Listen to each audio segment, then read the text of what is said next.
tá? A gente nunca começa desde o início, a gente nunca começa a pós com as disciplinas regulares. Porque acho que nesse primeiro mês, né, as pessoas precisam, às vezes, tem que se organizar em relação às matrículas, então, desde a turma 1 que eu começo com a aula inaugural. Então, a gente começa com a aula inaugural e cada aula eu pego uma temática, né? Enquanto eu vou apresentando, né, após. E aí eu peguei principalmente essa palestra, que foi uma palestra que eu dei no Congresso Brasileiro de Fonoaudiologia, né, no ano passado.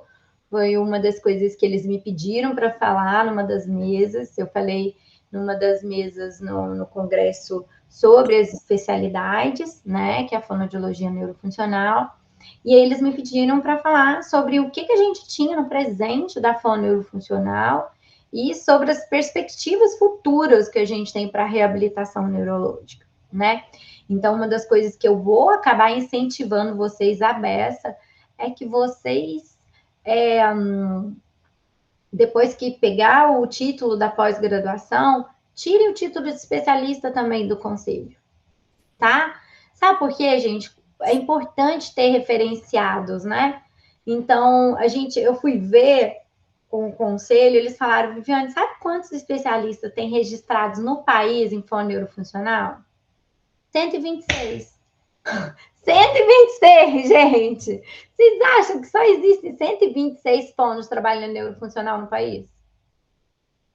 Mas quando alguém pede referência para o Conselho Federal de Fono, ele só tem 126 fonos para referenciar, você entendeu?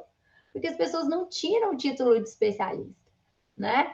Então, às vezes eu falo, cara, mesmo que você não quis fazer a pós de fono neurofuncional, mas você atua num centro de reabilitação, você fez cursos na área de neuro, você dá para juntar a ponto e tirar o título de especialista, né? Mas vocês com a pós-graduação já facilita bastante, né?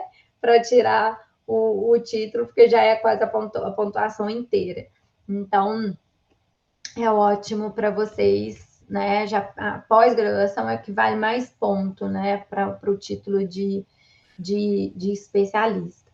Então, a gente vai falar justamente sobre isso. Foi algo que o Congresso me pediu e que eu vou falar aqui com vocês de uma forma que eu apresente após para vocês também, tá bom? Tendo perguntas, vocês me parem, certo? Então, vamos lá. O que a fono neurofuncional faz, né? A primeira coisa para a gente pensar, porque às vezes vocês vão falar assim, eu tô na reabilitação. Ok, mas a gente vai ter o fono neurofuncional que está na prevenção, né? É o que está, às vezes, na maternidade. Ou a AXA, ela vai fazer o quê? Ela vai fazer ali no banco de leite, prevenção e habilitação, certo, AXA? E quando você vai para os seus idosinhos, você faz reabilitação. Ou seja, você já está fazendo um monte de coisas. Quando você está ali no banco de leite, você faz promoção da saúde, você promove o aleitamento, você promove o leite materno. Então, a gente faz, não é promoção da saúde, a gente faz avaliação neurológica, a gente faz diagnóstico, não é? Neurológico. A gente tem que entender que eu não vou fazer o diagnóstico dizer se é esclerose lateral ou se é esclerose múltipla. Isso é um diagnóstico médico, não é? Mas eu vou dizer se meu paciente tem disfagia, qual grau que ele tem. Eu vou dizer se ele tem uma afasia de Broca ou se ele tem uma disartria táxica, certo? Porque esse diagnóstico é nosso. Então, até a gente entender os nossos diagnósticos são importantes, né? Quando a gente faz uma videofluoroscopia, o diagnóstico é nosso, né? Então, a gente vai atuar no diagnóstico, na habilitação e na reabilitação. Sempre que a gente fala em fono neurofuncional, a gente acaba pensando muito mais na reabilitação, porque a reabilitação neurológica é o carro-chefe. Mas, por exemplo, a Bianca que está atendendo lá na clínica dela, as crianças pequenas. Às vezes ela está fazendo o quê? A habilitação, né? Está habilitando a linguagem, está habilitando a alimentação. Então, ela não está reabilitando, não está retornando, né? Então, a gente tem que ter essa visão um pouquinho mais ampla, não é? Da neurofuncional. E Os ciclos de vida, né, gente? Aí, ó, pra vocês verem. Só de ouvir vocês falarem um pouquinho, todos vocês falaram que atende do piquitico ao idoso, não foi? Vários de vocês, né? A Clara que falou lá no meu hospital tem cada um vai para um lado, que é muito bom, né? Mas é difícil. Mas aí quando você sai do hospital que você vai para a clínica, você tem que pegar o idosinho pela mão também. Se você ficou só na anel, você vai ter que pegar o idosinho pela mão. E a gente tem que entender que a gente tem que perceber quais são as similaridades. A gente tem que entender como se comporta o cérebro no bebê, como se comporta o cérebro na criança, no adolescente, no adulto, no idoso. Não é? Como que a neurofisiologia vai caminhando? Como que a gente vai tratar esses sintomas, não é, diferentes das alterações neurológicas em todos os ciclos de vida. Então, vocês podem ter certeza que você trabalhando mais no bebê, as aulas de geronto vão te ajudar em vários raciocínios para o bebê e vice-versa, não é? Então, às vezes, eu fico muito mais com a criança, mas quantos estímulos de criança, vocês vão ver que às vezes a gente vai trazer recurso tecnológico para vocês, da comunicação alternativa, que você vai usar para caramba com a criança e que você vai usar muito com o idoso, com um adulto com uma doença grave, não é? Então, tem recursos que a gente vai acabar usando em todas as fases. Então, quando a gente pensa em fono neurofuncional, a gente tem que pensar nessa amplitude de atuação fonoaudiológica, porque é uma atuação fonoaudiológica em todos os ciclos de vida, certo? E aí a gente tem algumas bases, porque eu vejo as pessoas falarem neuroplasticidade, elas falam às vezes de uma forma muito, né? Sem pensar realmente que vem a ser neuroplasticidade. E para a gente fazer uma reorganização de redes neurais, ou para organizar redes neurais, como a gente faz uma habilitação neurológica, né? A gente tem que ter bases. E a base vai ser neurofisiologia, neuroanatomia. Para aí sim eu dizer que eu estou entendendo os princípios da neuroplasticidade. Então, são 4 grandes polos, né, de estudo para o fonoaudiólogo neurofuncional, que vai ajudar no raciocínio clínico.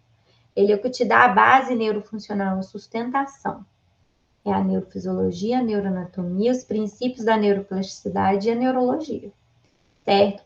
Então, ele é a nossa base. Vocês vão ver que a pós-graduação, ela começa o quê? Principalmente os primeiros meses, é isso que ela contempla. É neurofisiologia raiz. A gente começa com a neuroanatomia, né? Mês que vem já se prepare, que começa comigo na neuroanatofisiologia, né? Então, a gente começa a neuroanatofisiologia, a gente vem com a neurohistologia, a gente vem com neuroquímica, então a gente vem com essa base aqui, que é a base para raciocinar, tá? E aí eu falo, a base da neuro, ela vai te ajudar a atender em todos os ciclos, certo? Então, esse é o objetivo. E quais são os grandes eixos que nós vamos estudar, não é? Quais são os grandes eixos que a gente acaba estudando dentro da fonoaudiologia neurofuncional? O que contempla a fonoaudiologia neurofuncional?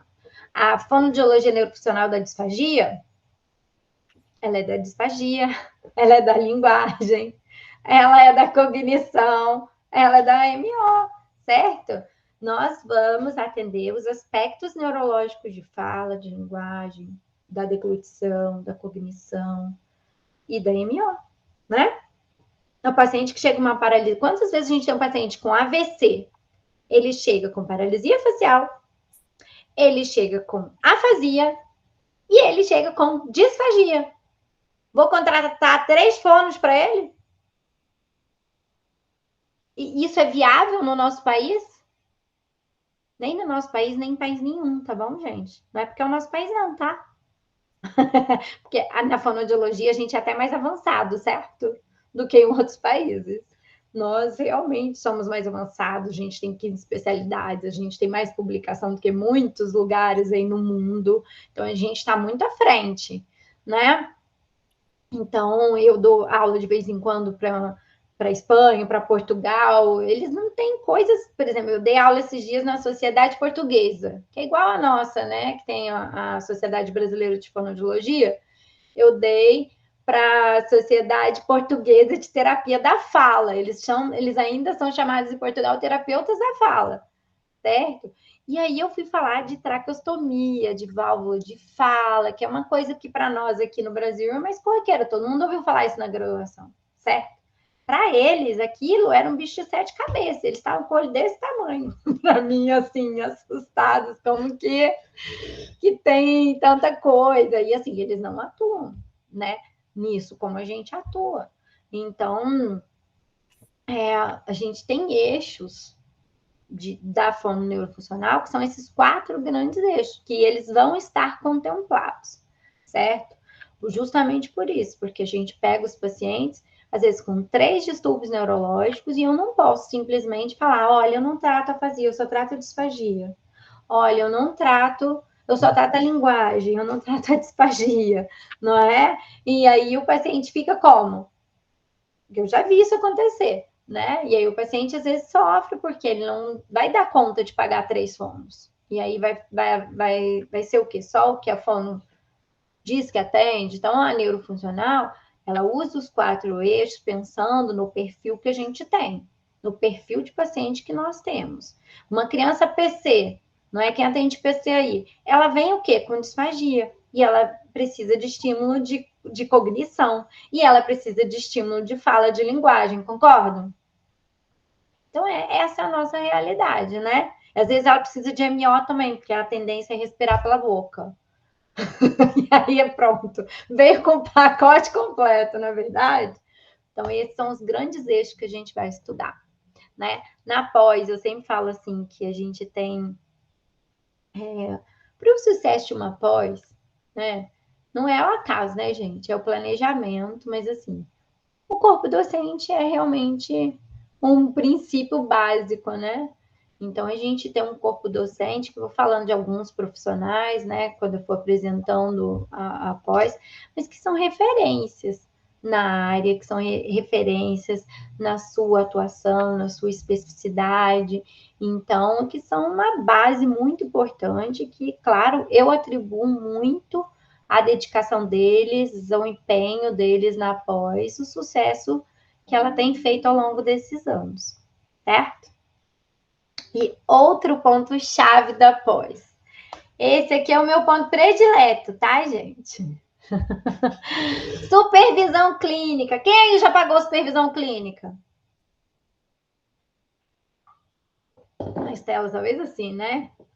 Então, olha que legal. Na pós, todos os meses, viu, Luana? A gente tem uma aula extra, que é aula bônus, tá? Eu chamo de aula bônus, porque você não é obrigado a vir, né? Se não quiser vir. Mas é uma aula por mês que acontece num dia da semana de noite. Geralmente acontece quinta-noite, tá? Ou segunda, às vezes eu alterno de noite. Mas vocês trazem a neuroimagem do paciente de vocês trazem o caso clínico de vocês, e aí a gente faz aquelas aulonas de supervisão, que geralmente a gente busca relacionar até com o que a gente teve na disciplina. Então, a aula bônus, o objetivo dela é esclarecer dúvidas, certo? Esclarecer dúvidas do que ficou. Então, sempre depois de um módulo, vocês vão ter uma aula depois comigo, entendeu? Por quê? Vivi, eu fiquei com um pouco de dúvida quando o Caio falou tal coisa. Não é? Você pode me esclarecer isso aqui? Ou eu assisti a gravação e aí eu não consegui tirar dúvida com ele na hora. E aí a gente está aqui para isso, para que nada vire bola de neve, tudo tem um gancho, entendeu? E aí vocês trazem os casos clínicos, porque olha só, eu vou ensinar vocês a ver neuroimagem. Mas, gente, neuroimagem não é algo que vocês aprendem assim num curso, entendeu? Neuroimagem é um negócio que vocês vão aprender a ver em 18 meses de aulas bônus. Porque a gente vai analisar a neuroimagem dos pacientes de vocês, nossa neuroimagem. E o bacana é que você traz o seu paciente, a gente raciocina junto, a gente pensa no que a gente está enxergando, no que eu posso fazer terapeuticamente. E aí não é só a opinião da Viviane, é a opinião da Lívia, a opinião da Clara, a opinião da Miriam, entendeu? Porque aí é a hora que a gente troca. Então, para mim, é a minha aula predileta. É a aula que eu mais amo, que às vezes era para ela durar 1 hora e ela dura 2, 3 horas, porque... E eu acabo quando tiver que acabar, tá bom, gente? Então, eu acabo quando tiver que acabar. E às vezes o pessoal não deixa eu ir embora. Às vezes eu falo, gente, vamos parar, né? 10h30 da noite, agora já deu. Mas é uma aula muito rica mesmo, e tem sido muito gostosa. Eu, quando abri, foi pensando só em esclarecer dúvidas, sabe? E a gente começou a fazer o treino da neuroimagem, e aí 18 meses de treino de neuroimagem, realmente, aí vocês ficam bons. Aí vocês aprendem a olhar direito. Então, essa é a minha engrenagem, tá? A minha engrenagem da pós é o quê? Aulas ao vivo, as aulas ao vivo. Depois que vocês tiverem um final de semana de aula comigo, que foi a sexta e o sábado, que é uma vez no mês, aí a gente vai ter uma gravação durante a semana, tá? De aula síncrona. Geralmente tem 2 horas de aula, alguns professores se alongam, dão um pouquinho mais, mas é uma gravação a mais para complementar aquele tema, tá? Às vezes foi eu que falei, ou foi um professor que falou, então eu pego um outro professor da mesma área para poder vocês terem visões e olhares diferentes da temática, certo? As aulas de supervisão clínica, que é esclarecimento de dúvidas, o corpo docente e a nossa programação.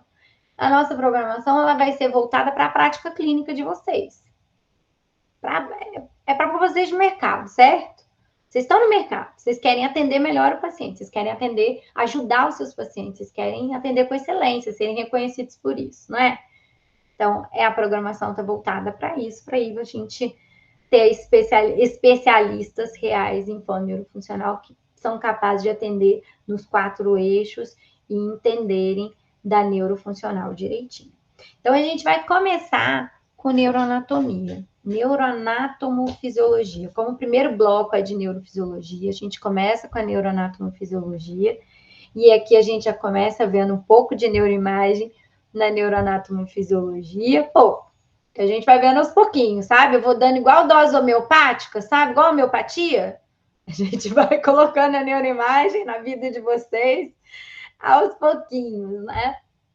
Mas aqui a gente vai relembrar várias coisas da fisiologia e entrar em partes que vocês tiveram neuroanatomia, você vê, a Bianca que está formada há 10 anos. Eu não sei se ela fez neuroanatomia comigo, mas se ela fez neuroanatomia comigo, era no primeiro período, ou seja, tem 14 anos que ela viu isso. E eu tô velha, porque tem 14 anos eu já estava dando aula. Entendeu? Gente, eu comecei a dar aula em 2004. Ou seja, eu estou fazendo esse ano 22 anos de professora. Viu? Então, dentro da universidade, eu comecei na neurologia, na neuroanatomia. Então, todo mundo aí viu neuroanatomia no primeiro período, né, gente? E no primeiro período, vamos combinar, a gente não tem maturidade para essa disciplina. A gente se descabela, a gente está mais preocupado em como que eu vou passar na prova do que o para que isso vai servir na minha vida. Só que a neuroanatomia é a base para tudo. Você não constrói um edifício se você não tem uma base forte de sustentação. Então, a neuroanatomia, eu quero que vocês se dediquem demais mesmo, porque ela vai ser a nossa base para correlacionar todo o restante, desde as doenças neurológicas, desde como que eu vou pensar numa neuromodulação, que área cerebral que eu vou pensar, certo? Então, tudo que a gente vai fazer, qual vai ser meu programa de reabilitação, mediante o que eu conheço da neuroanatomia, da neuroanatomia natural, né, do paciente e do paciente ativo, certo? Então, a gente vai começar com ela aí. E eu não sei se vocês conhecem esse exame aí. Vocês conhecem esse exame, gente? Eu dei um aulão de tractografia essa semana, o pessoal da neuromodulação.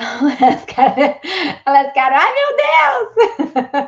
E ela já tinha visto tractografia. É lindo esse exame, né, Sayuri?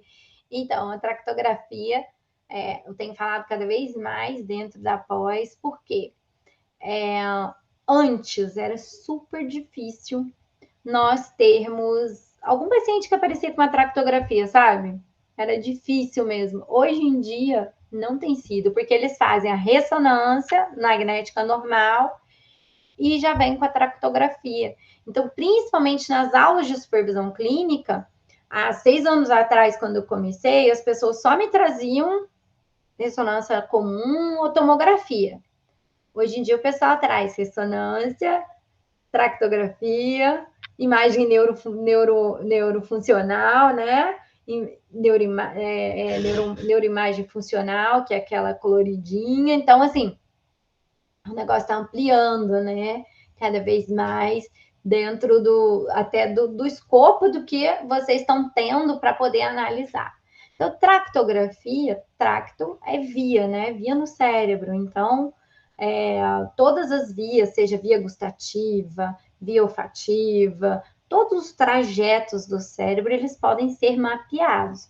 Só para vocês terem noção, esse slide aqui é de um artigo e é o mapa de tractos e fascículos responsáveis pela linguagem, certo?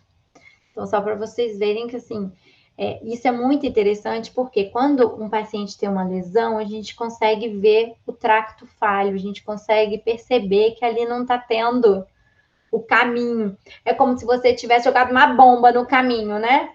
Eu sempre dou um exemplo assim, como se fosse um tracto, como se fosse uma via do metrô, entendeu? Pensa, né? Você vai de um metrô para um lugar para o outro, você vai passar sempre pelo mesmo trajeto, não é? Sempre pelas mesmas estações. As vias cerebrais são assim.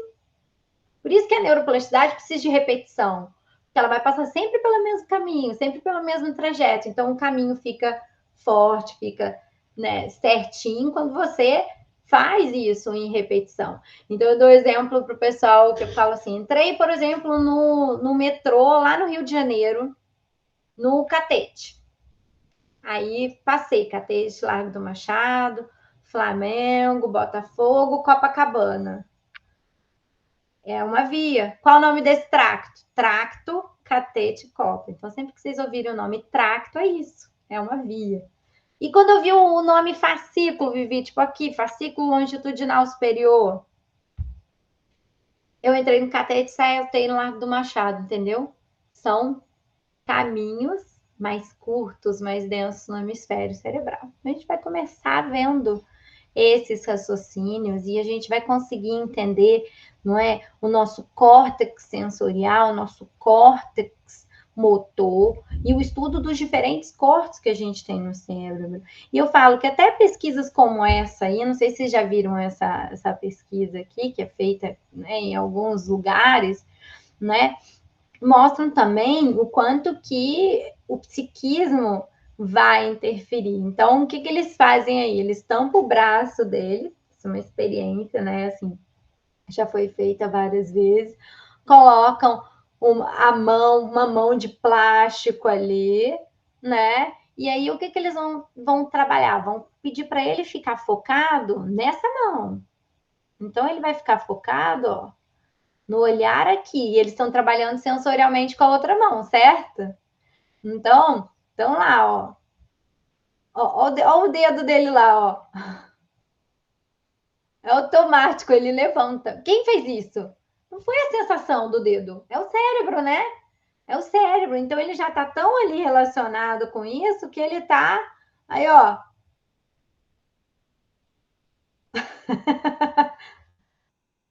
Porque ele tá sentindo. Então ele começou trabalhando o sensorial dele. E aí, ó,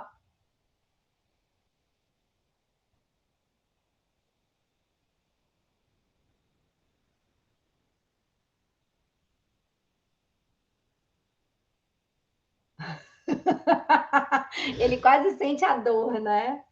Então, essa experiência, eles colocaram um quadrinho lá atrás, assim, ciência é legal, né? Ciência expande. Gente, é isso. O cérebro é incrível, o cérebro explica todas as coisas, né? Então, até para a gente entender isso, desde o nosso córtex sensorial, o nosso córtex motor, é a neuro que vai explicar para a gente.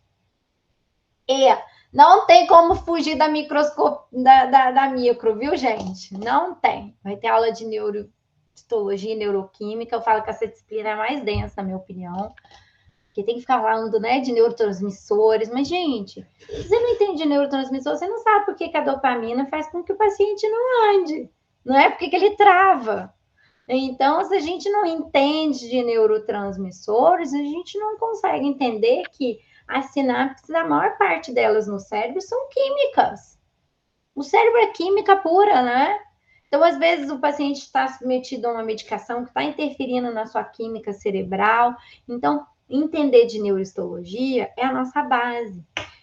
Às vezes, quando a gente vai trabalhar, por exemplo, com a neuromodulação, a gente tem que raciocinar nas 6 camadas que a gente tem de neurônios. As 6 camadas de neurônios voltam para a nossa vida. Porque quando eu ponho uma intensidade maior, eu tenho uma entrada maior do estímulo elétrico em camadas mais profundas. Até a posição que eu escolho um eletrodo, por exemplo, é baseada na posição dos neurônios, por exemplo, piramidais, certo? Então, a gente vai ter essa disciplina. E a gente tem a disciplina de neurologia clínica. Neurologia clínica é até uma neurologista que eu adoro, né? A doutora Karina Lebeis, que ela dá essa disciplina para nós.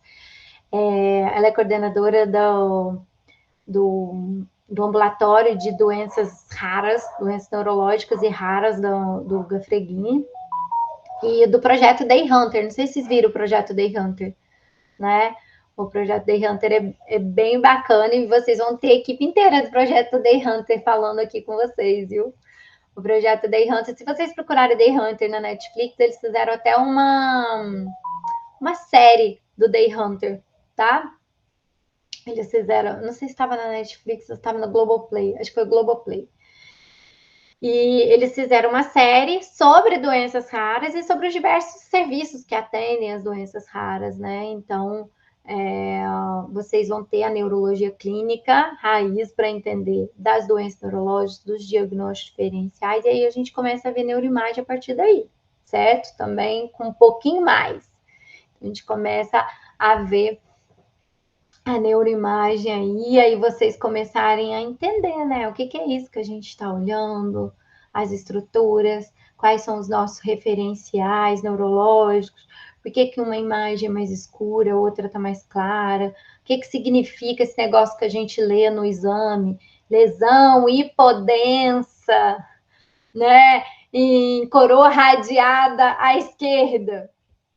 O que é isso, gente? O que eu tenho a ver com isso? Tudo, né? Tudo, porque a coroa radiada está no meio do caminho do tracto córtico espinhal. Então, às vezes, a gente, quando lê esses laudos, a gente precisa entender.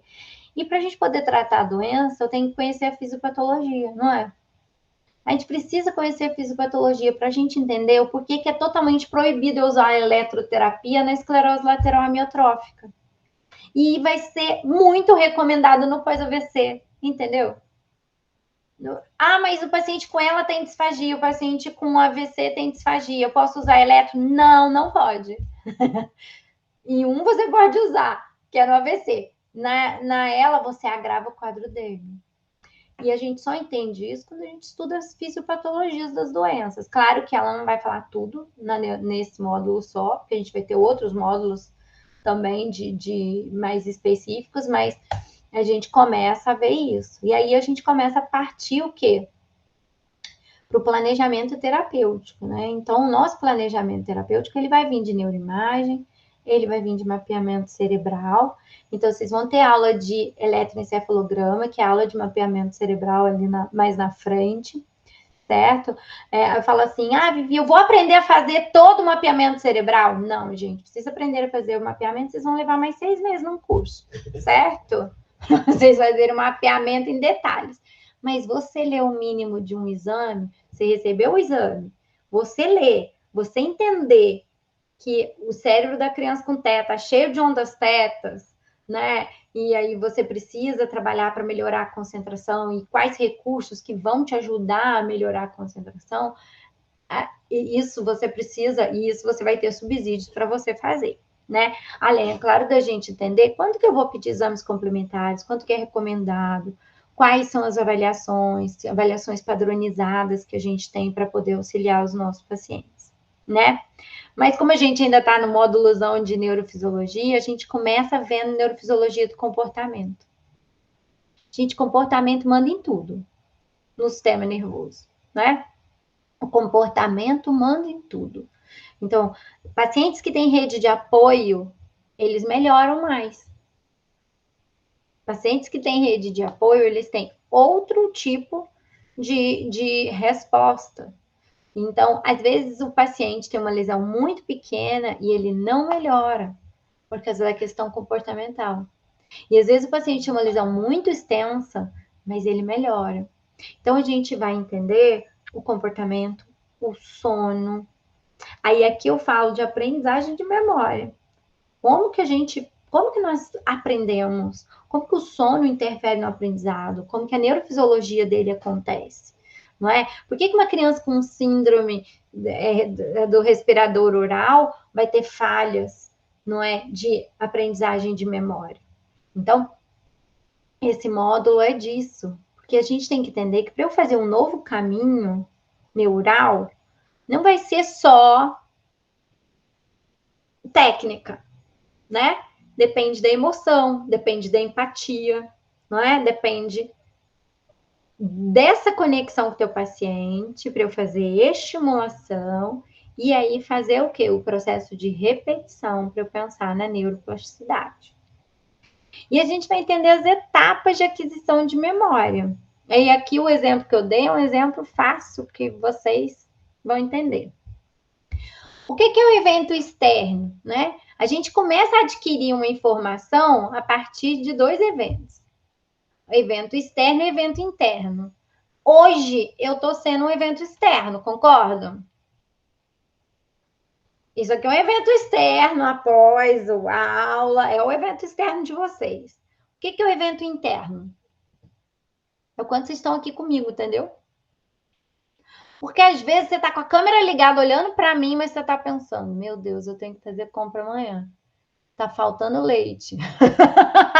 Tá faltando não sei o que lá. Então, não é só estar de corpo presente, né, gente? Se o seu evento interno não está aqui e é a sua mente que manda, o que você vai realmente absorver do que eu falar? Eu posso virar bananeira aqui que você não vai perceber. Entendeu? Então, para a gente fazer aquisição, para ativar a nossa atenção, eu preciso dos eventos externos, selecionar o evento externo e o evento interno. Aí, quando eu estou os dois ligados, ótimo. Eu levo a informação para retenção temporária. Então, a gente leva a informação para uma retenção temporária. E, gente, mesmo vocês que prestaram atenção, que gostaram da aula, infelizmente, boa parte vai cair no esquecimento. Faz parte. Mas, pô, você gostou do assunto, você ficou interessada, você comentou com alguém, você resolveu ler o artigo que eu postei, você reutilizou a informação que você for lá, pegou a gravação, que hoje em dia eu acho esse negócio de gravação uma bênção, né? Eu coordenei 12 anos após graduação de fono hospitalar e disfagia no Rio. E o desespero era quando o aluno faltava. Você teve uma dor de barriga, faltou, já era. Não tem mais o que fazer a respeito, não é? Eu dei a aula prática disso e não tem mais o que fazer. Você perde. Agora não. Você assiste. Se você teve a dor de barriga no meio da minha informação, você pode voltar.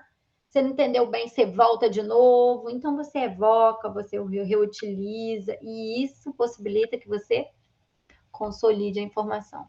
Todas as vezes que a gente revê uma informação que a gente gostou, que a gente aumenta a probabilidade de consolidar. E levar a informação para retenção duradoura. E é o que eu sempre falo assim, vocês estão na pós-graduação, o objetivo agora não é mais nota, né? O objetivo agora é a prática. É você ter essa informação para você colocar em prática na sua vida. E mesmo que a gente gostou muito, estudou, vai para a retenção duradoura, boa parte vai para o esquecimento, se a gente não evoca e reutiliza. Agora, tudo que a gente reutiliza, que a gente Aí, olha, eu estou usando isso, eu estou gostando. Da pós, vocês vão ter coisas que vocês vão usar muito na prática clínica de vocês e tem coisas que vocês não vão usar. O que você usa muito, ou seja, que você reutiliza, é porque você combinou com o quê? Com o seu evento interno. Você falou, isso aqui eu acho que funciona, isso aqui se aplica a mim.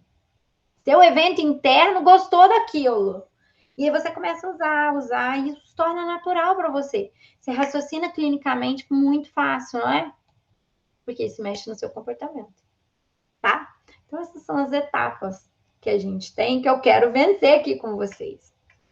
A gente vai falar também da neurofisiologia de fala e de linguagem.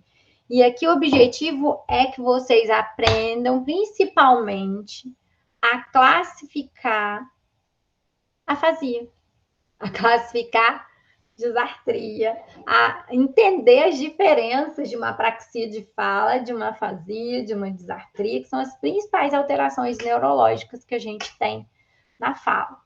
Vivi, aqui é o módulo de que eu vou aprender a tratar a afasia? Não, depois vai ter um módulo só para isso. Esse é o módulo de entender, de saber fazer classificação, de saber fazer diagnóstico, tá?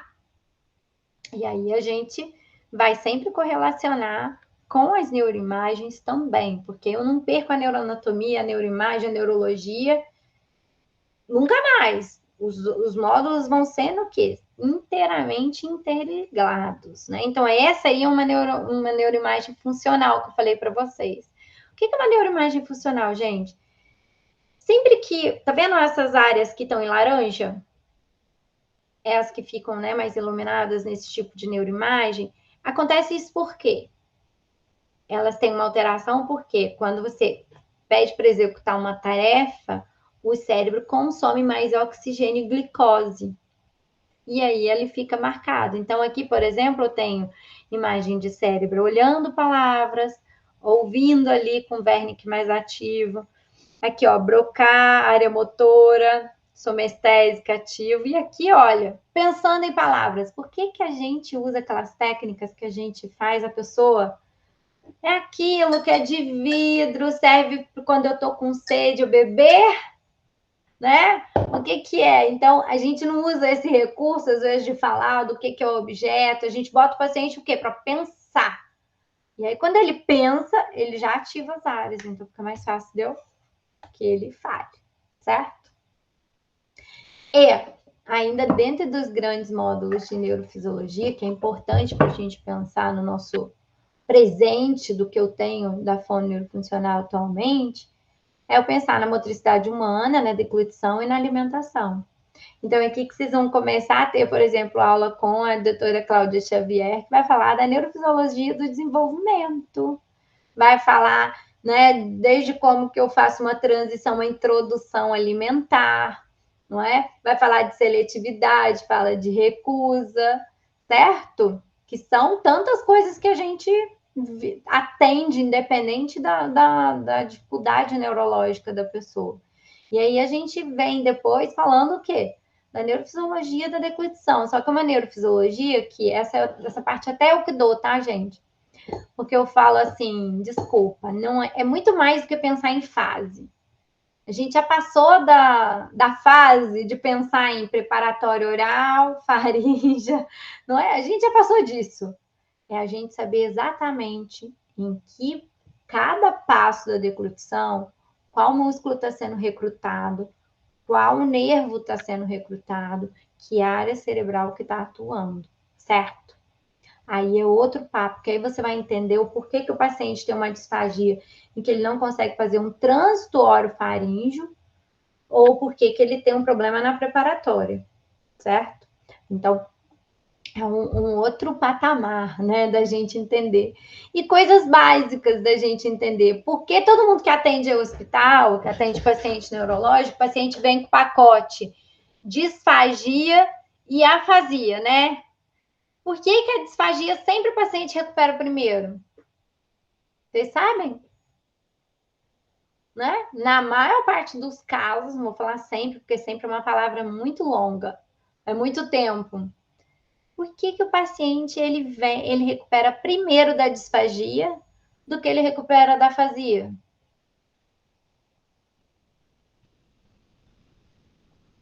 Lembra, não? Ouço grilos. Ouço grilos. Tô ouvindo só cri, cri, cri, cri. Isso aí, Sayuri. Representação cortical. Por quê? A deglutição, essa área aqui que está sendo representada, ela vai estar representada nos dois hemisférios, né? Agora, a linguagem, ela tem uma predominância no hemisfério esquerdo.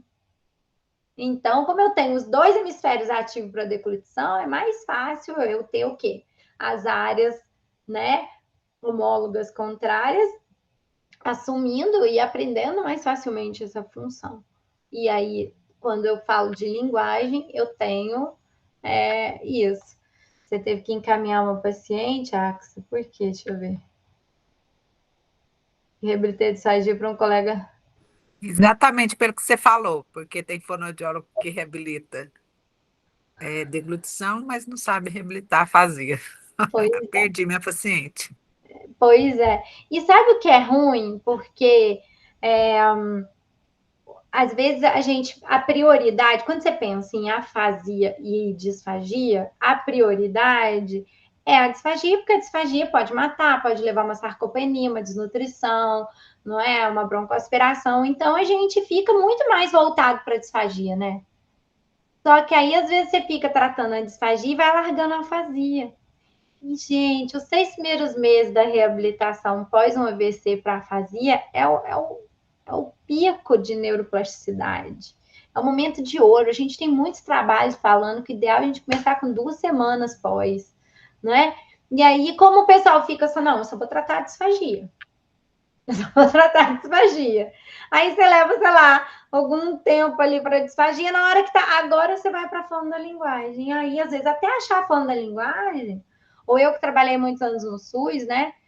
O paciente fica, às vezes, meses para achar alguém, fica na fila. Quando ele chega, quantas vezes chegaram paciente para mim no ambulatório que já tinha mais de um ano de AVC? Sendo que poderia ter sido atendido dentro do hospital, entendeu? Mas o hospital, a prioridade foi a disfagia. E ela tem que ser a disfagia. É a prioridade, mas não pode ser a única prioridade. Porque se comunicar é tão importante quanto comer. Né? Então a gente tem que pensar que nós somos seres da comunicação. E eu gosto muito desse desenho aqui, porque, gente, a maior parte dos acidentes vasculares cerebrais, eles são dessa artéria aqui, né? Que a gente chama de artéria cerebral média. Então, compromete essa área, que compromete principalmente o quê? Cabeça e pescoço, né? Aí, o que que acontece? O fisioterapeuta vai colocar o paciente primeiro para andar. Óbvio, não foi a área de problema, né? Então, porque aqui, quem irriga o meio do hemisfério vai ser o quê? Artéria cerebral anterior, não teve nada a ver com o negócio, né? Então, aí às vezes começa aquela comparação dos familiares. Ah, é que o fisioterapeuta já conseguiu colocar para andar e ele ainda tá sem falar, né? Então, eu gosto dessa imagem aqui que eu mostro para os pacientes, eu falo, olha, seu pai, o seu, né, sua mãe teve um AVC aqui, ó. Então, o comprometimento maior vai ser de linguagem. A tendência prognóstica é que o físico consiga colocar ele para andar primeiro, certo? Porque aqui não é o comprometimento principal. Mas você vai reparar, às vezes, que a mão vai estar aqui, ó, em garra. Ele já está andando, mas continua com a mão em garra.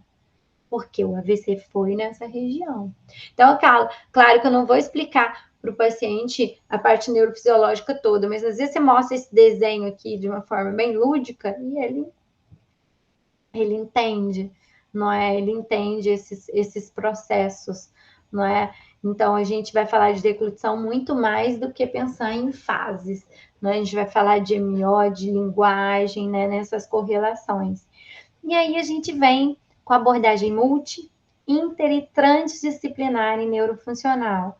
E aqui são métodos e técnicas de avaliação. Então, na aula que inicia, que é sempre a da sexta à noite, vem a equipe do Day Hunter. A equipe do Day Hunter é uma equipe que atende no ambulatório de doenças neurológicas e raras. E aí vem físio, vem fono, vem neuropsicólogo, vem a psicóloga, né? Então vem a nutricionista, que é a equipe do Day Hunter, que atende de forma transdisciplinar. O que é isso? Só para vocês terem noção, no Day Hunter, não é o paciente que vai mudando de consultório, entendeu? Porque geralmente agora eu vou na neuro, agora eu vou no físio, agora eu vou não sei o que, não é? Não é. Eles ficam todos juntos numa sala e aí o paciente só chega ali e já está todo mundo ali, então ele não tem que trocar, entendeu? Então eles atendem juntos, a equipe inteira atende junto, olha que bacana. E aí eles trazem essa experiência. Então, essa transdisciplinaridade fica muito marcada, porque a gente vê falar o quê? De equipe multi, não é? Equipe multi a gente está acostumado. Eu atendo, eu falo com o físio, não é? De vez em quando, eu falo com o médico, então nós somos a equipe multi, mas essa equipe, ela atende tanto o inter quanto transdisciplinar, e vocês vão ver como que tem benefícios para os pacientes, né? E aí depois a Débora, né, ela vai falar das técnicas que tem de avaliação, principalmente ambulatório, o que se coloca, né, nos protocolos de avaliação. E na nossa aula síncrona a gente tem o Declutson, não é? Com a doutora Rosane Sampaio, que é um método de avaliação também muito interessante para deglutição, um método objetivo, né? Que já tem muita aceitação, e aí ela vem falar disso. E aí, quando a gente está encerrando o nosso. Né, a gente encerrou o grande módulo de neurofisiologia, a gente começa a entrar em métodos de avaliação, em equipe, né? E a gente tem um módulo só de farmaco e neurologia, né? E nutrição, tá, gente? Porque, olha só, muitos dos fármacos vão ser a causa dos nossos problemas. Muitos dos nossos pacientes, eles não vão render, eles não vão melhorar por causa da farmacologia, né? E assim, por exemplo, vem a doutora Mariana, que é neurologista, que dá neurofarmaco para nós, ela ensina para vocês várias coisas sobre remédio. Ela traz aplicativo que diz qual remédio pode macerar, qual não pode, em caso de disfagia, sabe? Então, ela também é da equipe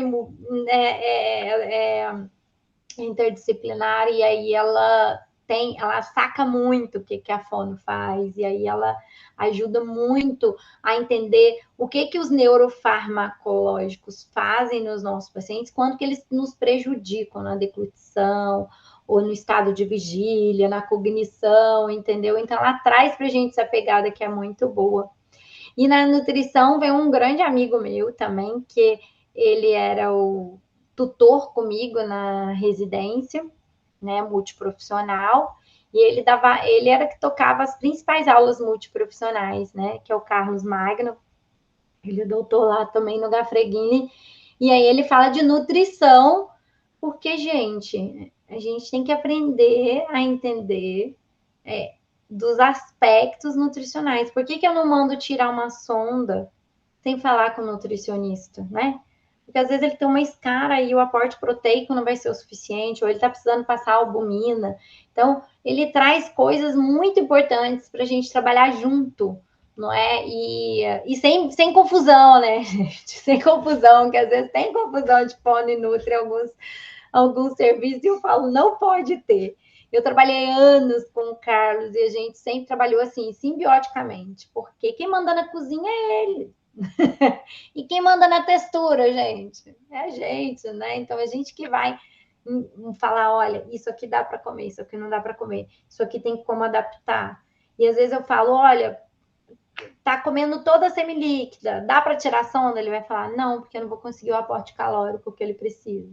Ou eu não vou conseguir calcular tal coisa para fechar esse cara. Então a gente precisa entender disso, né? E aí ele traz isso e é bem bacana. E depois a gente tem um módulo, eu falei de fisiopatologia da doença, né? Vem um módulo de doenças neuromusculares e síndromes raras em neurologia. Quem dá esse módulo para a gente é a Tamara Elisa, não é? Que ela é especializada em doenças raras e neurológicas, ela trabalha desde ela, mas ela vai falar de AME, vai falar de distrofias musculares, então ela vai falar de muitas questões neurológicas, não é tanto na PED quanto no adulto aqui. E nas aulas assíncronas a gente vai ter várias doenças específicas, assim, pensando nas neuromusculares, certo? Aí você fala, mas é um módulo de tratamento de doença neuromuscular? Ainda não. É um módulo que eu faço você entender a fisiopatologia. Depois eu tenho um módulo só de reabilitação. E aí aqui a gente começa com a neuropediatria, com a reabilitação fonoaudiológica. Esse módulo é enorme, tá, gente? É o módulo maior que tem, porque fiquei com várias aulas assíncronas, porque não cabia ele numa disciplina só. E aí tem muitas especificidades, então vocês vão ter aula assíncrona com a neuropediatra, vai ter aula comigo, então o módulo ficou realmente grande, né? Mas porque aí a gente vai falar de algumas coisas específicas de linguagem na criança, de fala, de apraxia, e a gente vai falar de reabilitação, de como que eu uso um ambu no pequenininho, de qual paciente, né, precisa de questões de deglutição, de fala, de respiratória. Então, aqui você acaba correlacionando até com muita coisa que você já viu. A Tamara dá essa parte, a gente tem outros professores para falar de apraxia, a gente tem a doutora Ana Maria Ladeira, que é a neuropediatra, né? Então, ele acabou ficando um módulo dos maiores. E aí a gente começa a falar de inovação e tecnologia. Então, o que a gente tem hoje em dia? Qual é o presente da foneurofuncional, né? A gente já tem muita inovação, muita tecnologia. E às vezes a gente ainda não incorporou todas essas tecnologias, né, pessoal? Todo mundo já incorporou tudo? Não dá, né? Mas a gente vai estudar muito o quê? Dos recursos neurológicos. Então, a gente vai estudar, né, quais recursos neurológicos nós temos, a gente vai ter aula de laser, não é? De eletro, certo? E aí eu vou tentar trabalhar com vocês, assim, pensando nas diferentes raciocínios que eu vou ter, não é? Desde pensar na criança, no adulto, mas qual é o raciocínio clínico para eu usar a fototerapia, para eu usar a eletroterapia na neurofuncional? Como que isso vai me ajudar? O que eu vou fazer que tem mais evidência para nós, certo? Então, essa disciplina é basicamente falar de laser e de eletro. E aí a gente vai pensar sempre na fisiopatologia, no meu objetivo terapêutico. Nós vamos treinar sempre a anatomia palpatória, entender de dose e resposta para poder usar bem esses recursos, né? Então, esse paciente aqui, ó, eu gosto de trazer, que é esse paciente que chega com uma disfagia, mas ele tem com uma disartria leve, né? Mas olha só para vocês verem a vozinha desse paciente aqui, ó.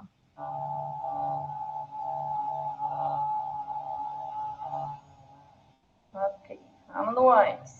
Aí é uma vozinha tão baixinha que quase não ouve, né? Aí eu até repito a gravação, ó.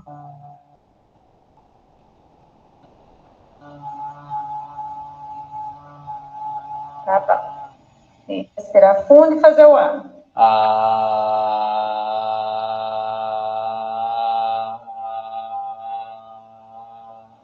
Ah, que lindo, hein? Ouviram bem? Viu que diferença que fez? Absurda, né? Então você a gente fica com aquela carinha ali, assim, né?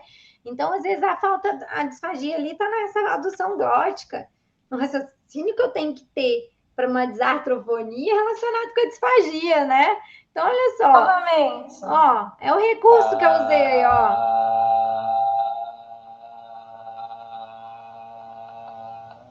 Já viu aumentar o volume desse jeito? Aumentou, né? Prolongado.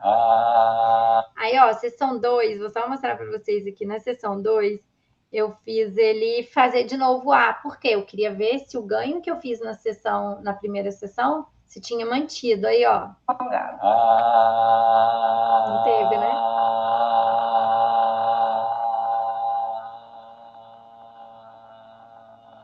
Ótimo, se manteve, viu? Que ótimo. A carinha dele. Agora, olha depois da segunda sessão. Ó. De fundo e faz.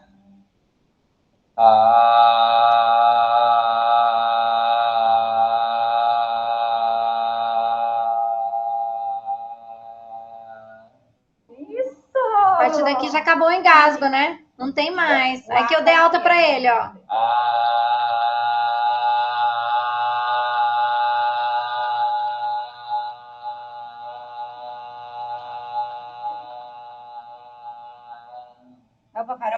Foi isso, é a gente pensar no recurso, não é?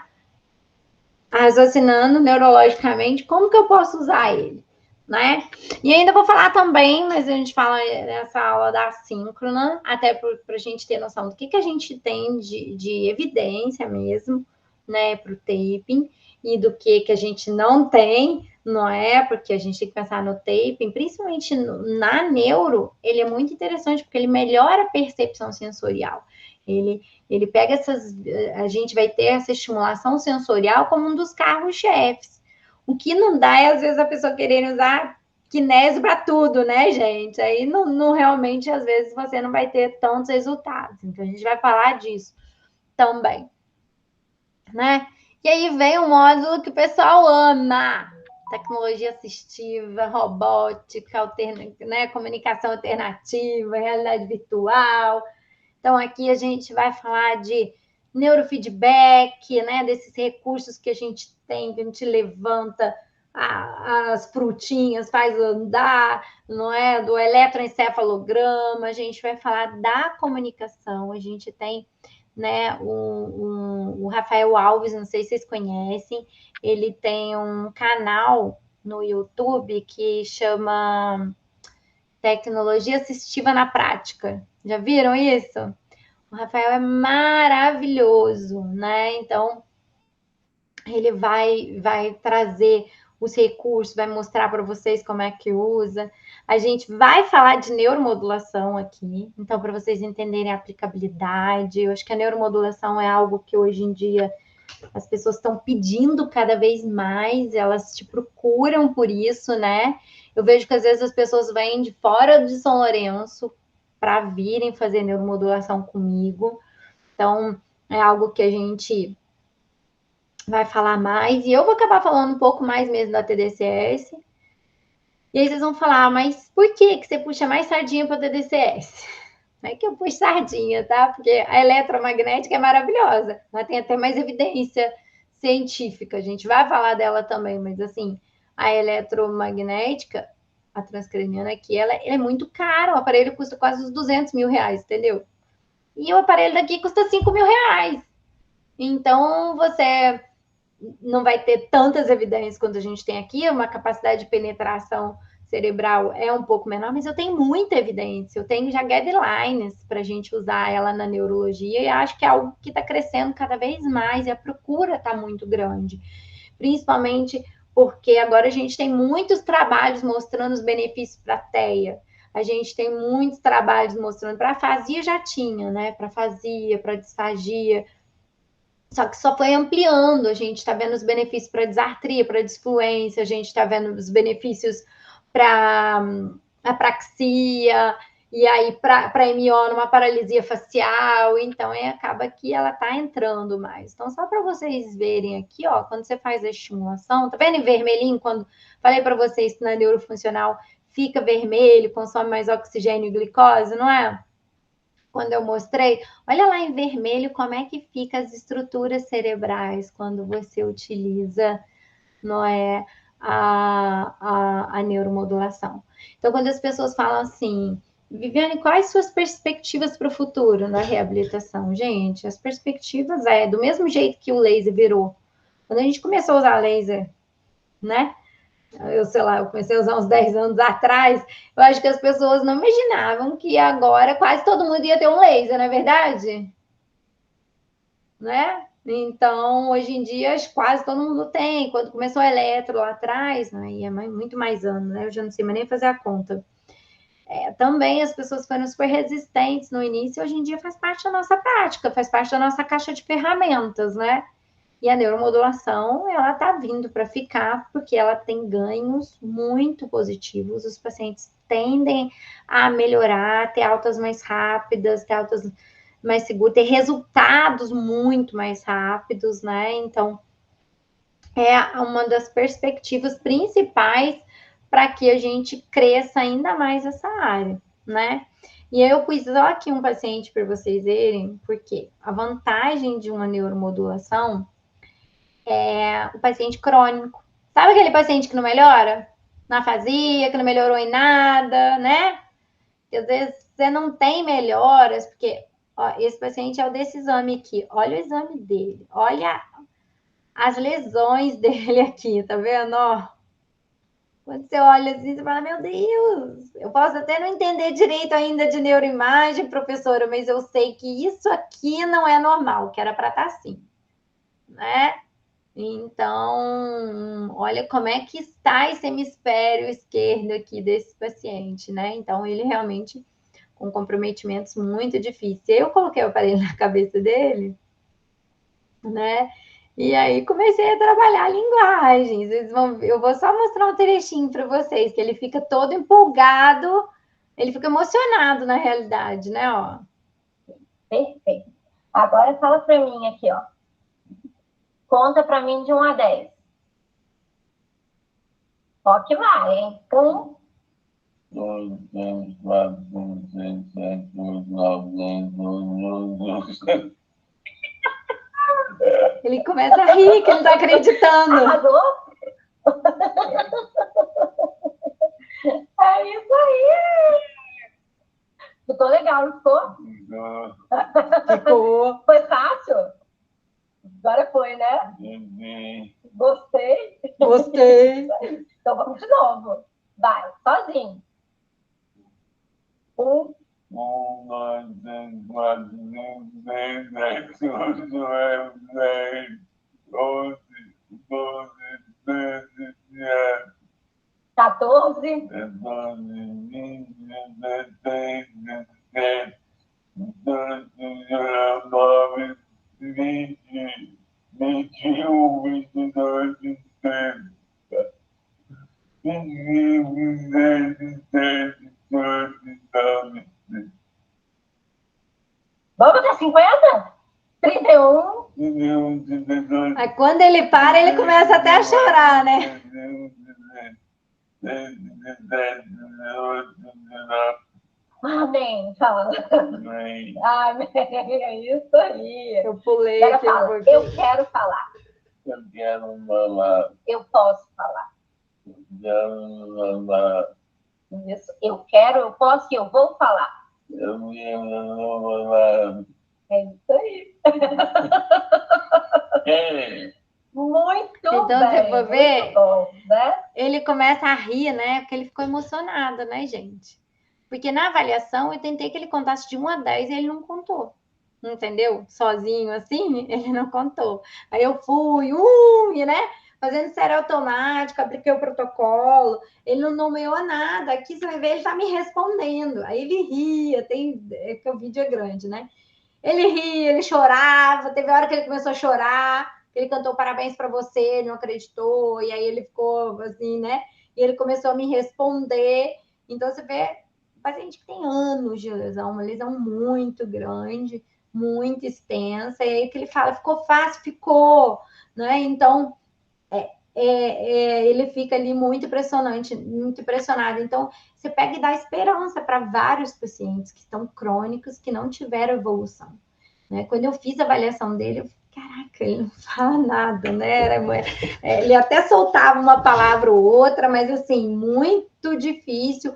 Pelo menos na avaliação, ele não nomeou nada no teste Boston, não falava uma série automática. Eu tentei várias séries automáticas, tentei. Como é que chama? Sumiu agora. Aquelas palavras-chave, né? Não estava saindo. E aí você olha que ele fica assim. Então, às vezes, você tem uma lesão muito grave, que você vai ter que raciocinar que área cerebral que eu vou colocar, como que eu vou colocar, mas você tem respostas. Então, a gente não precisa só olhar o exame, né? Aí eu vou pensar em qual tarefa que eu vou fazer junto com isso. Então, a neuromodulação traz essa possibilidade de eu associar tudo que eu sei da minha reabilitação de afasia, desde os nossos protocolos, ao que a gente usa de tratamento, o que eu associo. Porque a TDCS sozinha não faz nada não, viu? Ela não faz nada. Ela só funciona se você usa a terapêutica adequada junto. Então, vocês vão ver neurofeedback, por exemplo. Neurofeedback é demais, né, gente? É muito legal. Porque você, mentalmente, você olha aqui, aí você faz o bicho andar ou ele parar, não é? Tem uns softwares que você faz assim, a formiguinha vai arrastando a pedra, aí aparece os caranguejos assim, né? Então, você tem que parar. Só que você não mexe em nada, é só a mente, é só onda cerebral. Então, quando vê, a pessoa aprende a forma, sem ela saber como que ela aprendeu, né? Dela fazer a formiguinha andar e ir. Então, é muito legal, assim, essa grandeza e a possibilidade dos recursos que a gente tem hoje em dia. Porque algumas terapias são muito chatas, gente. Então, a gente precisa adequar o cérebro da pessoa de uma forma melhor, né? Então, o Rafael, por exemplo, vai fazer prática com vocês nesses aplicativos. Esse aqui é um gratuito que tem, que você pode programar. Sobre mim. Né? E Este sou eu. Eu gosto. Eu não gosto disso. E aí você vai colocando, ensinando, né? Comer. As diferentes Eu possibilidades quero comer que a gente alguma tem. Porque toda comunicação eu falo assim, tudo, comunicação é sentimento. Você precisa Sobre pôr o mim. seu sentimento para fora. Este sou eu. Então, Eu se gosto. você quer comer, se você Eu quer não falar, gosto disso. eu gosto, eu não gosto, é importante, né? Eu gosto e eu não gosto. Então, a gente saber mexer nisso, saber regular um mouse ocular para o paciente poder usar. Eu tenho pacientes com. Agora eu não estou com nenhum assim, mas eu tive pacientes com ela, da gente adaptar a comunicação alternativa, do paciente não falar nada e dele entrar no WhatsApp pelo mouse ocular, entendeu? Pelo olhinho, entrar, me mandar mensagem no WhatsApp. Né? Eu tinha uma paciente com ela que ela curtia, na época que usava mais o Facebook, ela curtia todas as minhas fotos, ela escrevia em todas as minhas fotos, e aquele escrito que ela estava ali era muito precioso, porque ela escreveu aquilo com o olho, entendeu? Então ela queria mostrar, eu tô aqui, eu tô vendo o que você tá fazendo, eu quero interagir com você, sabe? Eu tinha paciente com ela que com o WhatsApp, assim, com a comunicação alternativa, ela me escrevia todos os dias de manhã. Todos os dias de manhã eu ia acordar com uma mensagem linda dela de manhã, sabe? Então, é você dar voz para a pessoa, né? Você não importa a voz. Às vezes não é a linguagem que eu quero, mas é uma voz. Então, isso é muito importante. E aí, gente, a gente entra no grande bloco de reabilitação, tá? Aí vem só disciplinas de tratamento. Então, a gente vai ter reabilitação fonoaudiológica das doenças neuromusculares, para vocês entenderem como que eu uso o ambu e por que eu não posso usar elétrico, né? Então, o que é bom para esse paciente, para o outro, de doença neuromuscular. E aqui eu vou falar só de tratamentos. A gente vai ter, por exemplo, a Juca Nené, que toca o barco nisso aqui, que ela fala muito da atuação nas doenças neuromusculares.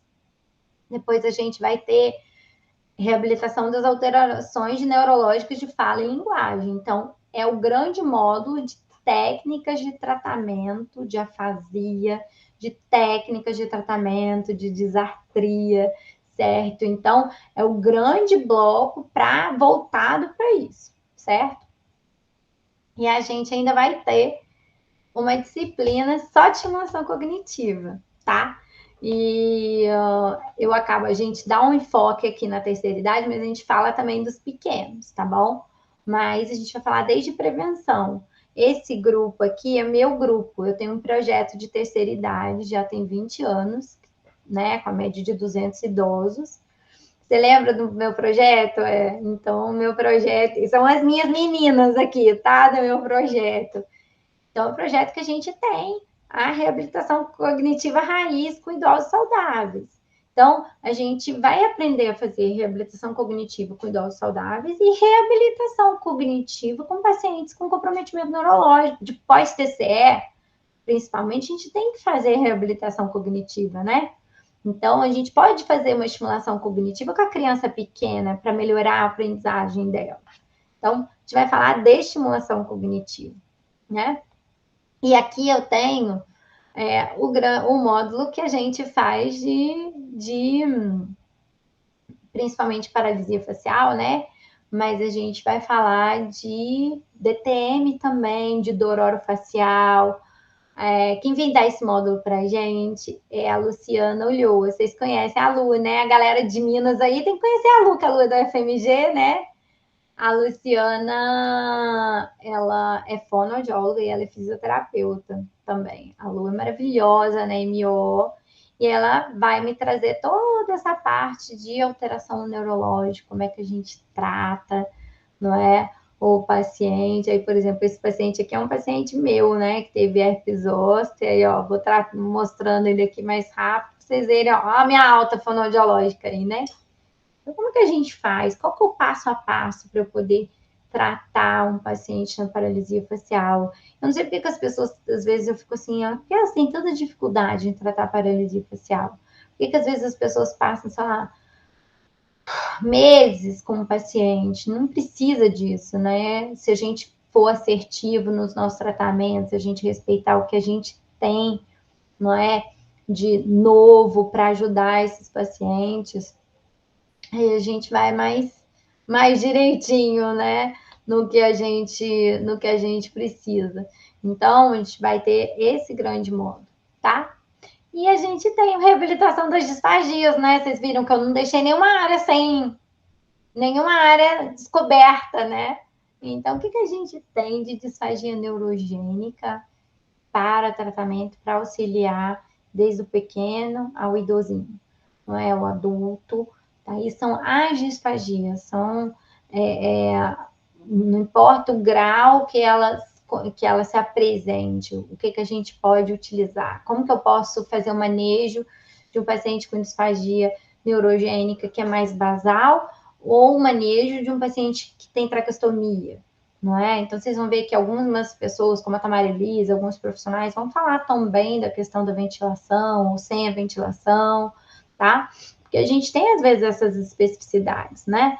E o meu objetivo é que vocês entendam o porquê que é isso aí, Érica. É bem assim, 3 grandes blocos: neurofisiologia, avaliação com tecnologias e reabilitação, entendeu? Porque o modo de reabilitação, aí depois você já teve, aí a gente vai, ó, só interconectando, entendeu? Então, ao invés de eu fazer, sei lá, 2 meses seguidos só de doenças neuromusculares, ou 2 meses seguidos só de... Não, a gente foi apresentando e depois a gente vai conectando isso, né? Então, o objetivo é, por exemplo, de entender na neurofisiologia por que a gente usa gelo, gente. Por que você usa gelo? Não é porque faz constrição, gente. Não é porque você vai fazer vasoconstrição. Você usa gelo por quê? Porque o gelo se torna consciente no tálamo. Então, se eu tenho, por exemplo, essa criança aí paralisada cerebral, o comprometimento dela é muito cortical. Aí eu uso o gelo, ele engole mais rápido. Por quê? Não é pela constrição em si, é porque eu fiz o alerta sensorial, ele se tornou consciente com o gelo no tálamo. E o tálamo é um ativador cortical. Então, é a gente dizer, a partir daqui, que eu faço tal manobra por causa disso e disso, com a neurofisiologia nos respaldando, entendeu? Por que você pressiona a gengiva para inibir mordida? Tudo tem uma explicação neurofisiológica. Todo estímulo estimula o quê? O cérebro. Eu falo para o pessoal que é da educação, que é da aprendizagem, da linguagem, eu falo assim, desculpa, não tem como fugir. Quando você apresenta uma figurinha para uma criança, é um estímulo para o quê? Para quem? Para o cérebro daquela criança. Então, a gente precisa ter um entendimento da neurofisiologia. O objetivo é que a gente tenha o quê? Resultados, indicadores na fonoaudiologia que nos permitam não somente mostrar o nosso serviço na clínica que a gente esteja, no hospital, mostrar os nossos indicadores, mas que nos mostrem profissionalmente, não é? Eu fico muito orgulhosa de vocês, do trabalho que vocês fazem, entendeu? De como que eu vejo que vocês estão brilhando aí. Então, esse é o objetivo. E assim, existem limitações na fonoaudiologia no Brasil? Existem. O principal deles é, às vezes, a falta de especialização, a falta de de uma especialização voltada para isso, voltada para as necessidades do paciente com alteração neurológica, né? Então, é aquilo de eu ficar preso na caixinha da especialidade da MO, preso na caixinha da especialidade da disfagia, preso na caixinha da especialidade da linguagem, e divide as áreas como se elas fossem separadas do ser humano. E o ser humano, ele é linguístico, ele é de deglutição, ele tem tudo dentro dele, né? Então, essa é uma das limitações, que falta padronização, e que eu acho que a gente está caminhando. Incorporar as novas tecnologias na prática clínica também é um desafio. Eu não sei se vocês viram, mas em novembro do ano passado, o Congresso, que não faz nada de bom, né, gente? Aprovou a neuromodulação no SUS. Eu falei, tem que comemorar os caras quando resolvem trabalhar e faz alguma coisa boa, a gente tem que comemorar muito, né? Aprovaram. Então, assim, a neuromodulação entrando na lista de procedimentos dentro do SUS deslancha, certo? Vai deslanchar cada vez mais, né? E eu vou trazer um negócio aqui, né? Porque eu falei de tanta tecnologia, vocês vão pensar assim, vou virar quase um robô, né? E aí eu vou trazer para vocês esse alerta do risco à prática clínica, né, gente? A gente achar que vai fazer tudo no paciente ao mesmo tempo. Dá para fazer tudo ao mesmo tempo no paciente? Eu tô vendo gente que quando vê tá fazendo neuromodulação aqui, tá querendo fazer neurofotobiomodulação no paciente na cabeça, tá usando estimulação vagal, tá usando laser, tá usando eletro, tá fazendo... Gente, como que tá parecendo uma árvore de Natal essa pessoa? Aí eu gosto de falar uma coisa assim. Todo recurso tem contraindicação, todo recurso tem reação adversa, concordam?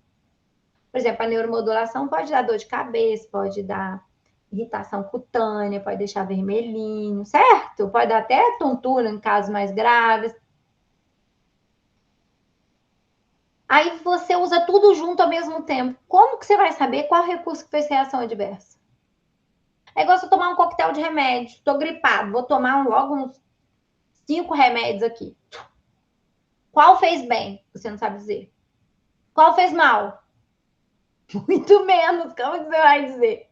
A gente tem que tomar cuidado. Mas o meu objetivo é o quê? Preparar vocês para que vocês raciocinem clinicamente e evitem isso aí. Porque ninguém é árvore de Natal. A gente vai tratar as pessoas.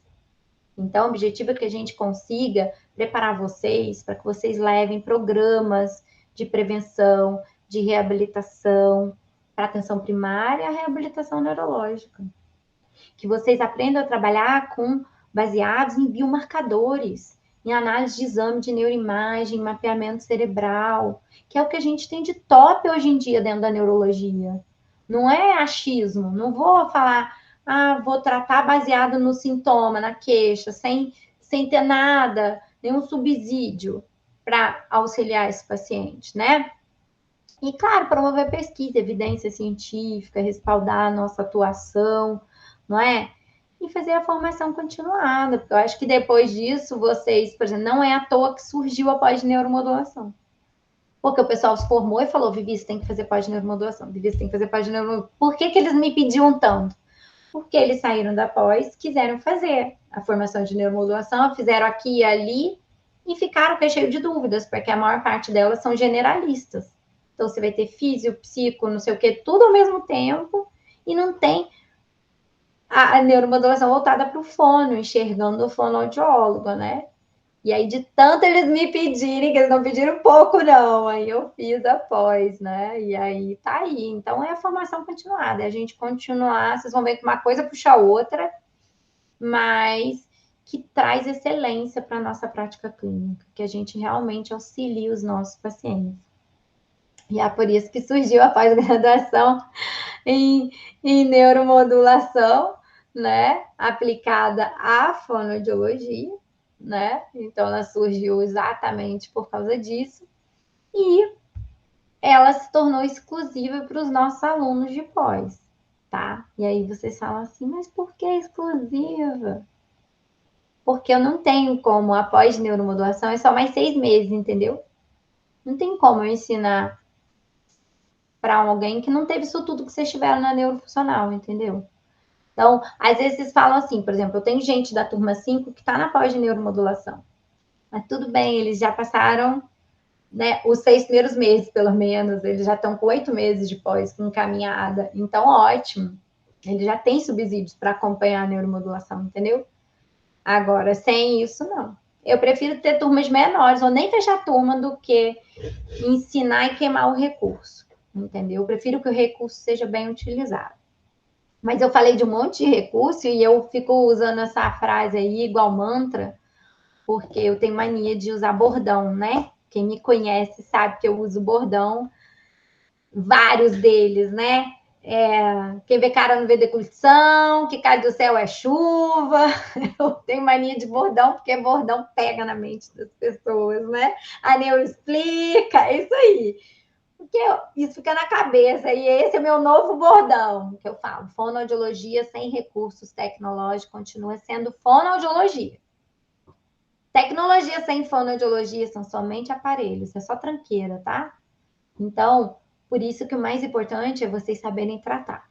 Vocês saberem a fonoaudiologia neurofuncional raiz. Vocês entenderem a neurofisiologia, vocês entenderem o raciocínio clínico. Para aí sim dizer se eu vou usar esse ou aquele recurso. E vocês dizerem, não o médico ditar, não o paciente falar, eu quero laser terapia. Você não quer nada. A caixa de ferramenta é minha. E eu vou te explicar, com base no meu raciocínio clínico, se eu vou usar o laser, se eu vou usar a eletro, se eu vou usar... O que eu vou usar? Ou se eu não vou usar nada disso. Vou usar estímulo gustativo e ponto.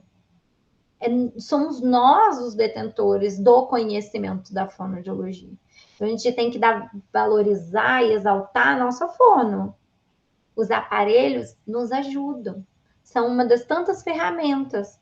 Assim como seringa é uma ferramenta, um pirulito é uma ferramenta, o laser, a eletro, a neuromodulação são ferramentas que estão na nossa caixa aí. Quem vai elencar isso é a gente. Mas para isso a gente precisa ter segurança. E eu deixo a pergunta para vocês. Qual que é o seu futuro como reabilitador neurológico?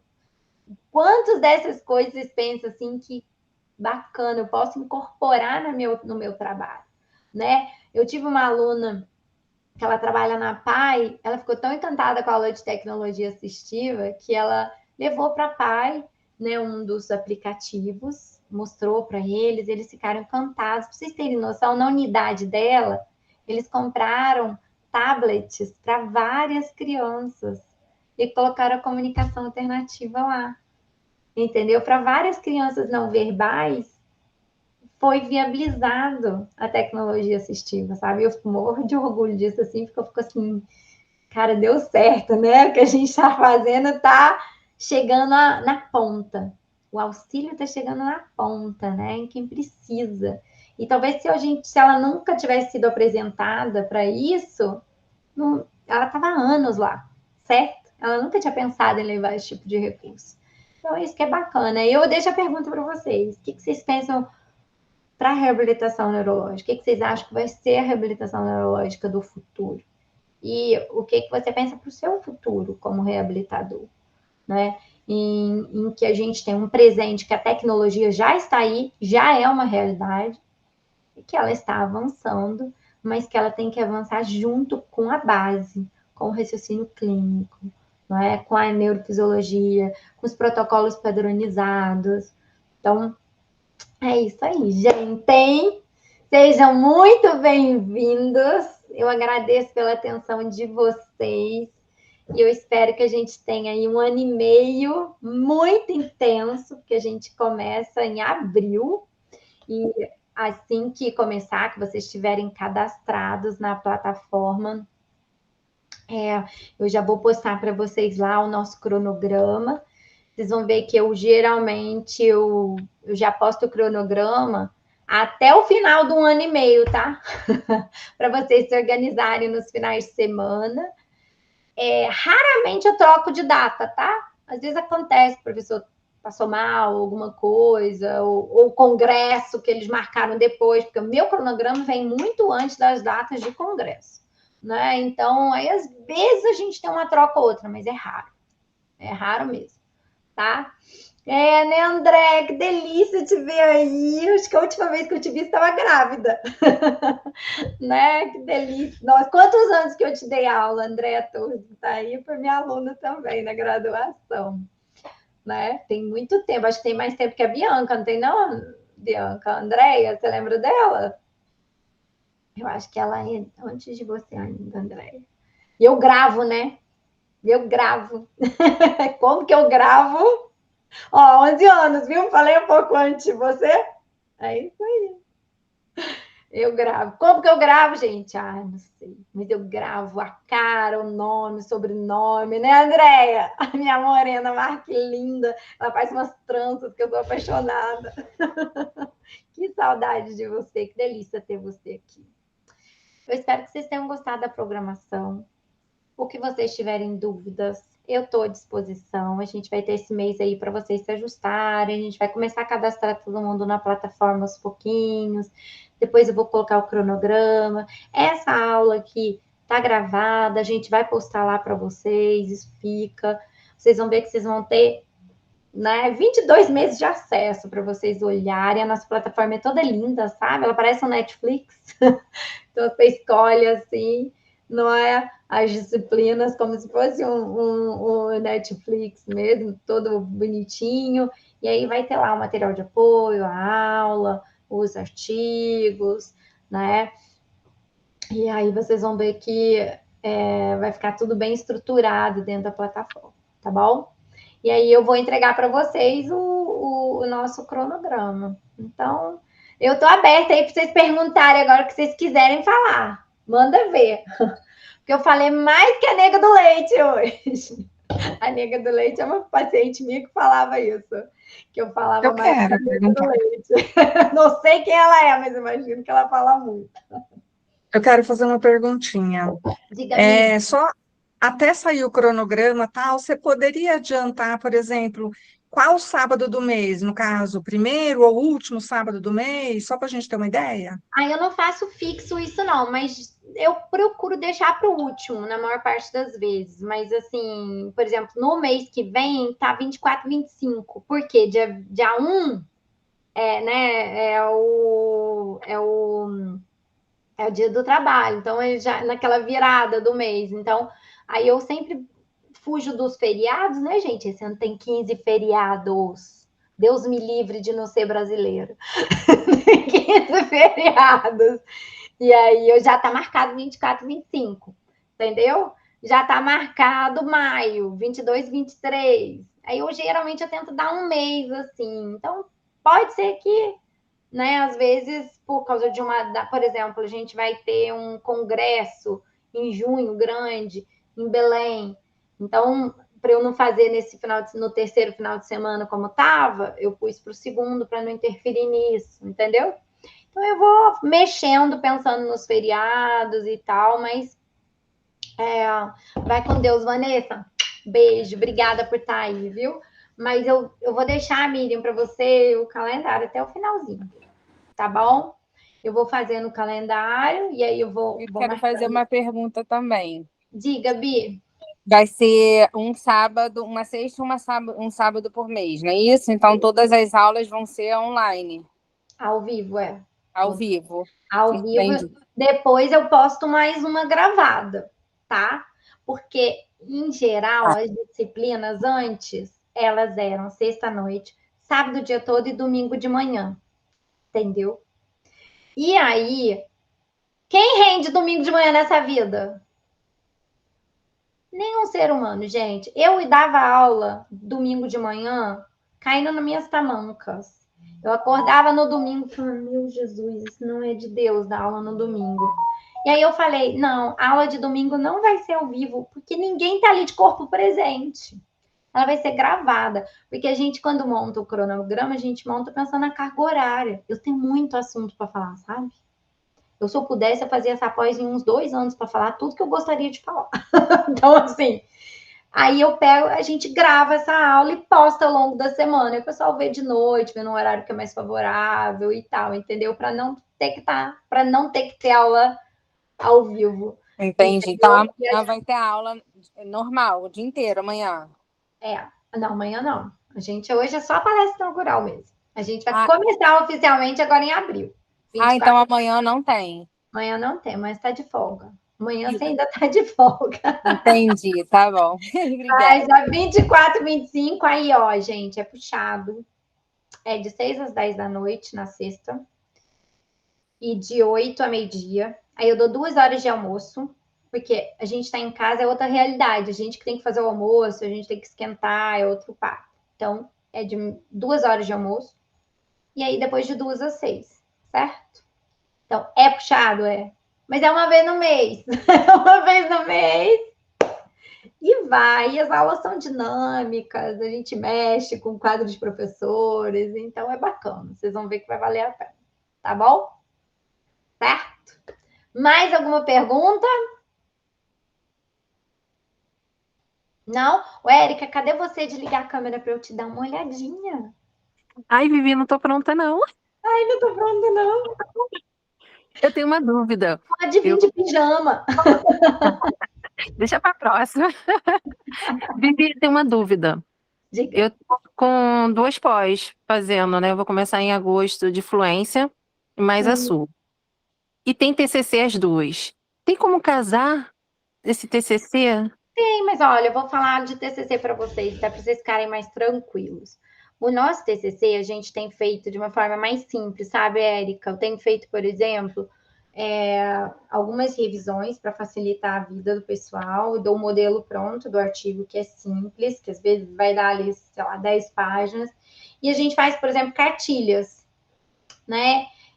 Não tem aquelas 1000 orientações que você passa toda vez para o paciente? Quem trabalha com disfagia fala sempre aquelas coisas, quem trabalha no TEA fala, estimula a linguagem, assim, assim, assado.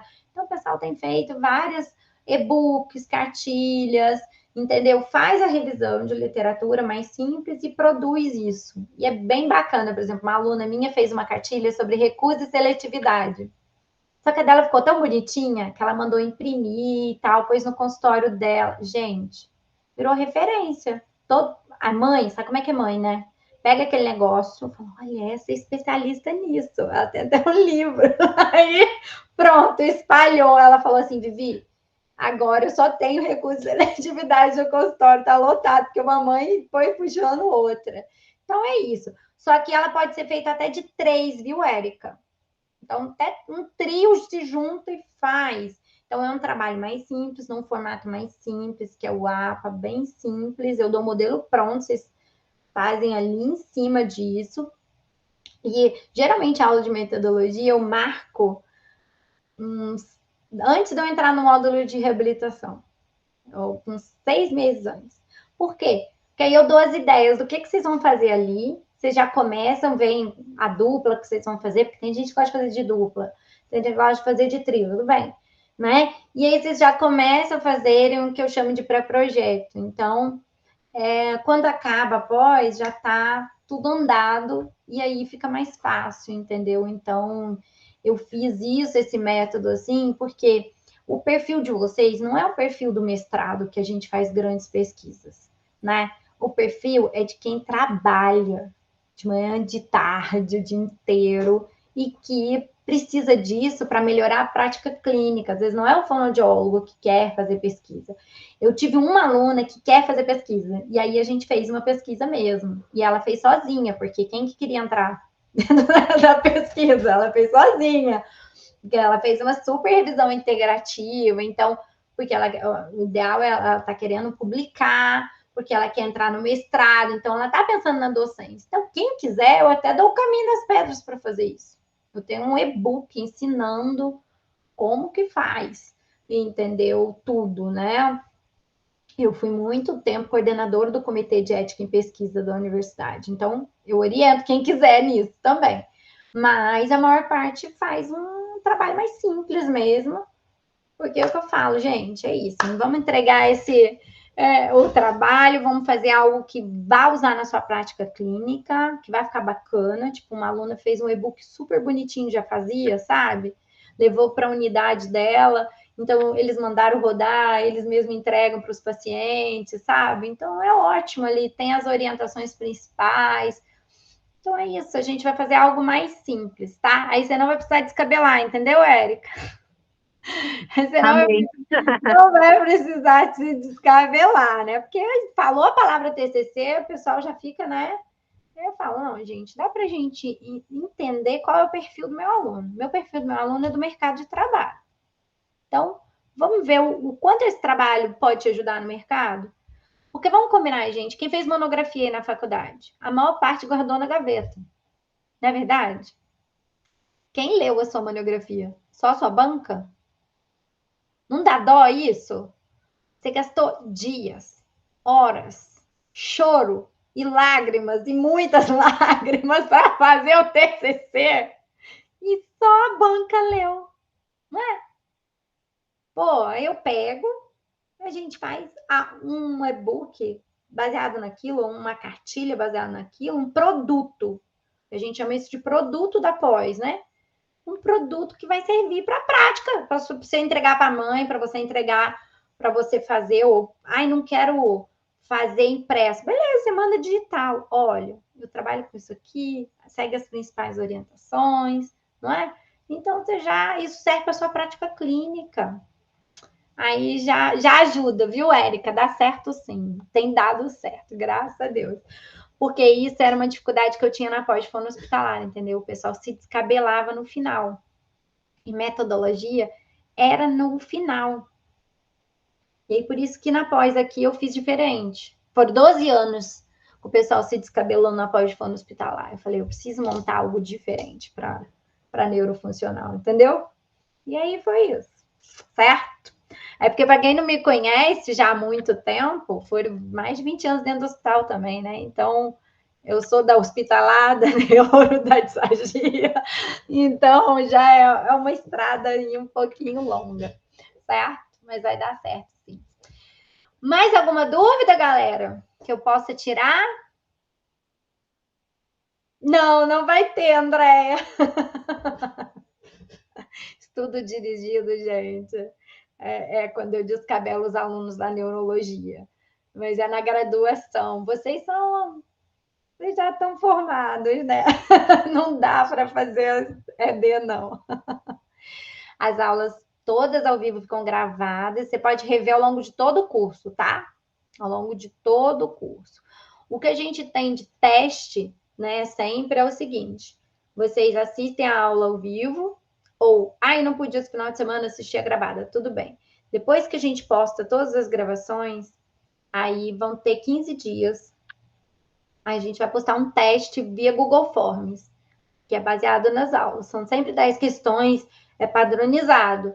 E aí você assiste e você faz o Google Forms. Então, você só tem que fazer depois da postagem, naquele período. Ou seja, aquele mês ali, você tem que estar dedicada com aquela disciplina. Porque a gente faz isso para que não vire bola de neve. Eu não assisti no mês passado, e aí a gente também segue as orientações do MEC nisso, né? Então, vocês assistem naquele período, mas você fala assim, mas depois eu quero assistir de novo, eu quero... Aí você vai assistir quantas vezes você quiser.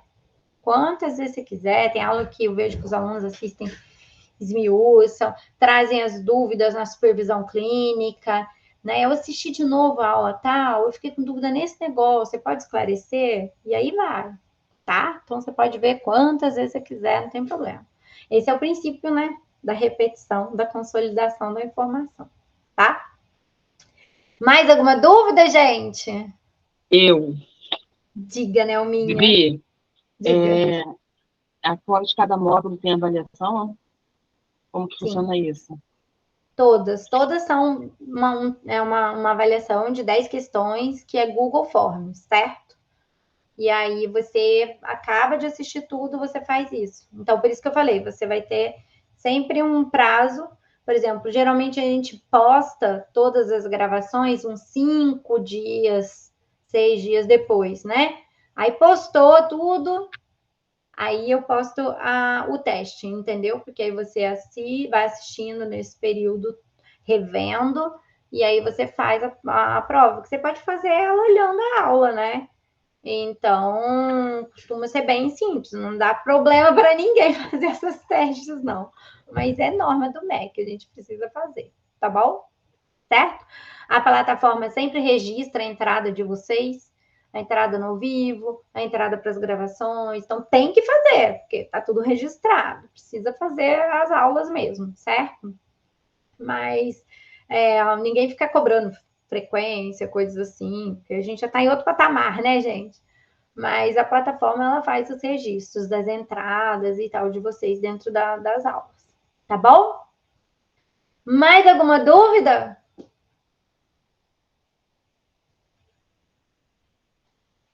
Não? Não. Então tá bom. Ai, que bom, gente, que vocês gostaram. Vamos ligar a câmera aí pra gente tirar uma foto? Já foi, boa parte da turma já foi embora, mas a gente tinha que ter tirado na entrada, né, gente? Que eu esqueci. É que eu esqueci, ó. A Lavínia já até saiu. Tô aqui. Então, vamos lá. 1, 2, 3 e... X. Isso, deixa eu colocar lá no grupo. Espera aí que eu acho que alguém entrou depois, né? Mas eu vou colocar lá na aula inaugural aqui. Depois a gente vai fazer... Tem algumas pessoas que estão na aula inaugural e que elas não têm matrícula ainda, certo? Então, algumas ainda vão decidir se vão ficar ou não, né?